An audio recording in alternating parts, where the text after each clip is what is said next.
wabarakatuh. Selamat siang teman-teman semua. Hari ini kita lanjutkan perkuliahan kita.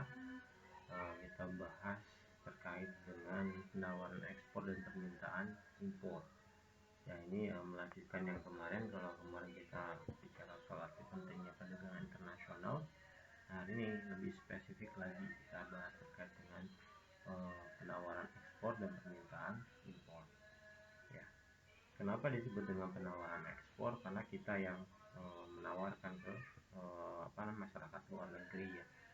Dan kenapa kita disebut dengan permintaan impor? Karena kita yang meminta barang-barang impor, membeli barang-barang impor. Jadi dikatakan sebagai permintaan impor.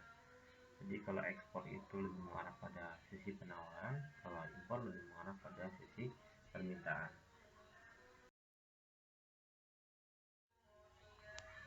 Nah, kita bahas dulu apa itu pengertian ekspor dan impor ya. Nah, ekspor itu dapat diartikan sebagai total penjualan barang dan jasa yang dapat dihasilkan oleh suatu negara kemudian diperdagangkan kepada negara lain dengan tujuan mendapatkan devisa. Sedangkan impor adalah kegiatan membeli barang dan jasa dari luar negeri. Nah, menurut Undang-Undang Kepabeanan ya, nomor 17 tahun 2006, yang dimaksud dengan ekspor adalah mengeluarkan barang dari dalam keluar wilayah pabean. Sedangkan impor adalah memasukkan barang dari luar ke dalam wilayah pabean. Ini sederhananya seperti itu. Jadi kalau kita menjual barang keluar dari wilayah pabean itu adalah misalnya Indonesia ya, Indonesia biasa pabeannya ada di ada di pelabuhan biasanya. Keluar dari wilayah pabean itu maka disebut dengan ekspor. Sedangkan kalau kita beli dari negara lain masuk ke wilayah pabean kita ya, maka disebut dengan impor. Sederhana pengertian dari ekspor dan impor. Nah, apa saja menyebabkan timbulnya ekspor? Yang pertama, perdagangan internasional dianggap sebagai suatu akibat dari adanya interaksi antara permintaan dan penawaran yang bersaing. Ya, nah, permintaan dan penawaran akan tampak dalam bentuk yang sudah dikenal. Itu merupakan suatu interaksi dari kemungkinan produksi dan preferensi konsumen. Nah, suatu negara akan mengekspor komoditas yang dihasilkan lebih murah dan mengimpor komoditas yang dihasilkan lebih mahal dalam penggunaan sumber daya.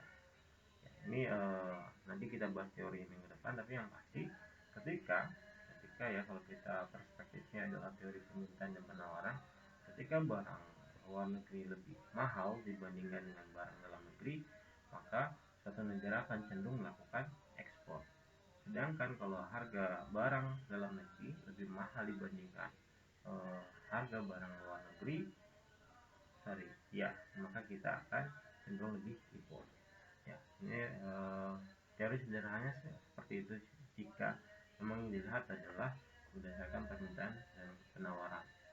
Nah, di sini ada kata bersaing. Bersaing di sini adalah terkait dengan bagaimana suatu negara bisa menghasilkan output atau komoditas yang relatif lebih murah, dibandingkan negara lain. Ya.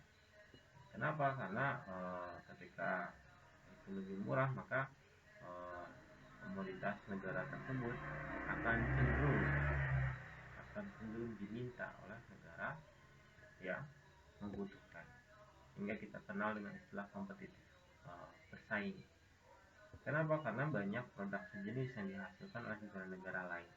Jika dia lebih murah, maka dia bisa bersaing dengan negara yang menghasilkan produk yang sejenis. Itu ya, dari sederhananya seperti itu kenapa timbulnya ekspor. Nah, bisa jadi yang kedua selain harga adalah adanya kelebihan penawaran atau excess supply domestik. Ya, ini juga bisa terjadi. Yang kedua, harga komoditas di domestik lebih rendah daripada harga pasar dunia. Ini tadi alasan yang saya sudah sebutkan. Nah, excess supply atau kelebihan penawaran ini kadang sering terjadi dalam satu negara. Contohnya adalah dulu bukan sekarang. Dulu kita waspada beras, yang mana stok beras itu sangat berlimpah sehingga kita bisa ekspor beras bisa ekspor ketan dulu, ya, bisa ekspor beras, ekspor ketan, dan ini terjadi. Tapi sekarang untuk sumber daya alam relatif susah ya, sekarang sama-sama membutuhkan. Nah, sekarang banyak sekali motif ekspor atau apa namanya, sebab timbulnya ekspor karena alasan yang ini ya, karena alasan harga komoditas domestik yang lebih murah dibandingkan harga pasar dunia, harga pasar dunia. Untuk Indonesia seperti itu, tapi kalau untuk Thailand itu berbeda lagi. Thailand itu untuk produk pertaniannya mereka excess supply. Kenapa? Karena concern di pertanian, produk unggulannya. Contohnya adalah misalnya pupuk cabai, ya, di sana untuk cabai itu apa namanya, memang ada klaster tertentu yang menghasilkan cabai, dan kan excess supply karena kebutuhan domestik, kebutuhan negara Thailand tidak begitu banyak, sehingga apa yang dilakukan, maka yang dilakukan pemerintah Thailand adalah membelinya dan memfasilitasi untuk dikeringkan, kemudian digiling, dan kemudian dijadikan bubuk cabai. Ini Thailand itu luar biasa ya. Ini sebab-sebab apa yang mengakibatkan ekspor. Sedangkan sebab timbulnya impor ini yang pertama adalah adanya kelebihan permintaan atau ekses demand domestik. Ya, jadi negara yang bersangkutan, contohnya Indonesia, itu permintaannya berlebih sehingga membutuhkan. Contoh seperti BBM ya, BBM yang sudah siap pakai itu kita impor. Kenapa? Karena permintaannya berlebih ya. Bagaimana sehingga pertumbuhan motor, sehingga pertumbuhan mobil itu sangat tinggi, kebutuhan BBM sangat besar. Yang kedua, harga komoditas di domestik lebih tinggi daripada harga pasar dunia. Ini yang terjadi ya. Jadi beberapa produk dari China, dari India itu relatif lebih murah. Contoh garment ya, contoh garment itu luar biasa. China itu luar biasa, bahkan sampai ke batik. Jadi batik pun itu banyak produk dari China dan harganya jauh lebih murah dibandingkan batik-batik yang diproduksi di Pekalongan, produksi di Solo, diproduksi di Jogja atau di Cirebon. Kenapa lebih murah? Karena mereka basisnya adalah teknologi. Batik cap di kita itu manual capnya, mirip alatnya mirip seperti setrikaan zaman dulu ya, cuma ditempel seperti itu saja. Tapi kalau sudah di Cina itu sudah pakai teknologi canggih, jadi sudah apa namanya, mewarnainya ya, itu benar-benar luar biasa pakai teknologinya ya, tidak manual lagi, sehingga produksinya jauh lebih cepat dan produksinya jauh lebih banyak, sehingga harganya lebih murah. Dan ini sudah mulai masuk ke pasar Indonesia. Ini yang ditakutkan oleh pengusaha-pengusaha batik ya, terutama di Pekalongan, karena Pekalongan itu lebih pada batik cap biasanya, dan ini mereka menghadapi tantangan seperti itu. Nah, kurva perdagangan internasional seperti ini ya, setidaknya ya, untuk misal kita punya negara A ini sebagai eksportir ya, negara A misalnya ini eksportir, negara B importir ya. Nah, nanti apa namanya, di sisi negara A kita lihat harganya adalah di PA ya, keseimbangannya di PA. Di negara B ini harganya di sini, di B sini ya, tinggi sekali. Nah, maka terjadi penyesuaian penyesuaian ada harga keseimbangan. Artinya apa? Ini permintaannya meningkat.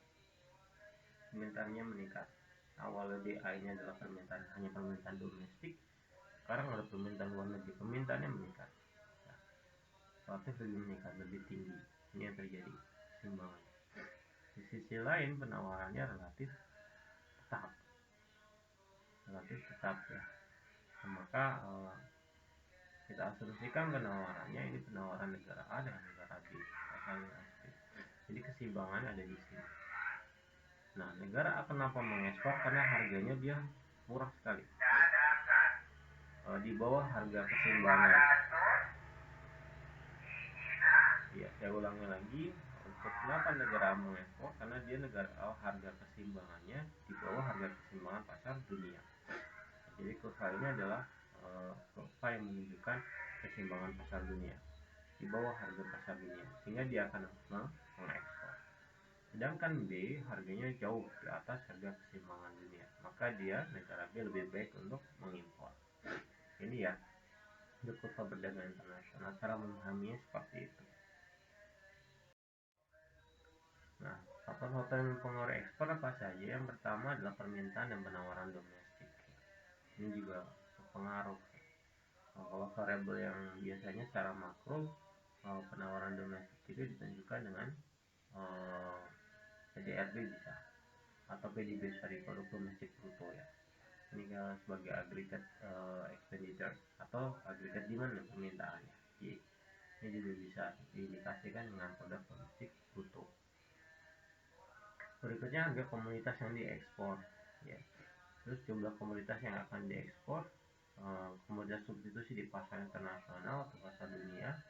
Nah, hal-hal ini dapat mempengaruhi harga baik secara langsung maupun tidak langsung. Ini juga mempengaruhi ekspor ya.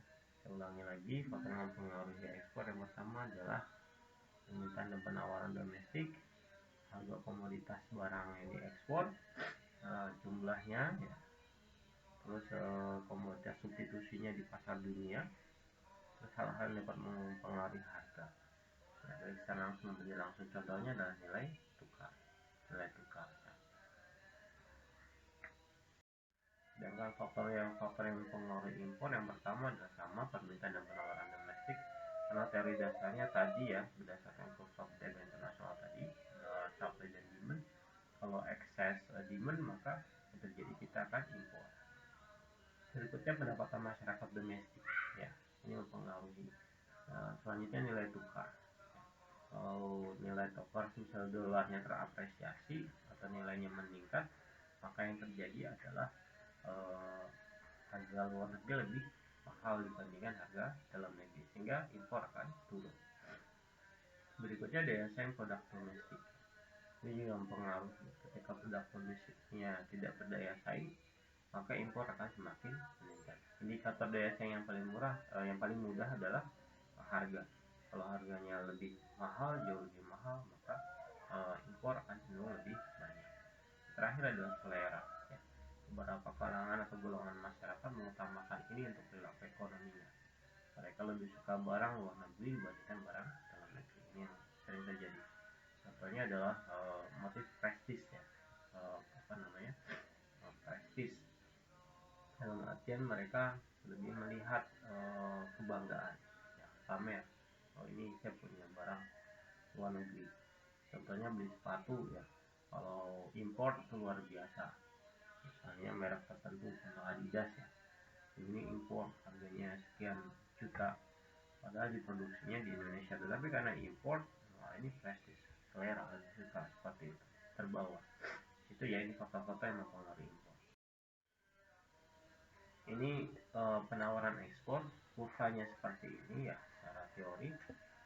Relatif dia flat atau sejajar dengan sumbu Y. Kenapa? Karena dia sifatnya adalah autonomous. Di sini X0 itu autonomous. Jumlahnya tertentu, ya, relatif sama. Ya, relatif sama. Ini perspektifnya seperti itu. Kenapa kok digambarkannya adalah flat? Karena X0 itu diasumsikan otonomis. Ya. Sedangkan kalau permintaan impor seperti ini, dia cenderung akan meningkat seiring peningkatan pendapatan nasional. M0 itu adalah titik awal di sini ya. Ini adalah impor otonomus. Jumlah impor ketika pendapatan nasional sama dengan 0, atau dengan kata lain jumlah impor yang wajib diimpor ya, harus diimpor. Dan nanti M-nya adalah ini gradiennya ya, terhadap Y, yaitu adalah pendapatan nasional, selalu meningkat. Dia relatif pendapatan nasional meningkat, impor juga akan meningkat. Nah, kenapa kok harus ada M0-nya di sini, bukan negatif atau bukan mulai dari 0? Karena ada beberapa barang yang memang tidak bisa dihasilkan oleh satu negara. Tetapi negara tersebut harus menggunakan barang tersebut. Contohnya seperti barang-barang teknologi ya, barang-barang teknologi. Ini wajib diimpor, kenapa? Karena buat alih teknologi. Ya. Nah, ini tugasnya seperti ini. Kalian harus mengevaluasi permintaan impor dan penawaran ekspor. Nah, seandainya keseimbangannya kan di titik B ya. Nah, seandainya keseimbangannya adalah terjadi di titik A. Maka bagaimana dampaknya? Dan yang kedua, bagaimana kalau terjadi di titik C? Ya, silakan dibuat uraian dan kalian jawab. Simpelnya pertanyaannya seperti ini. Ya, simpelnya pertanyaannya seperti ini. Bagaimana implikasi jika berada pada titik A keseimbangannya, titik B dan titik C? Ya. Silakan iseng-iseng untuk jadi pengamat ekonomi. Bagaimana dampaknya terhadap perekonomian? Ya. Yang titik A itu implikasinya seperti apa? Titik B implikasinya seperti apa? Dan titik C implikasinya seperti apa? Terus kaitkan dengan perekonomian. Itu kuliah dari saya, kurang lebihnya saya mohon maaf. Selamat siang, assalamualaikum warahmatullahi wabarakatuh.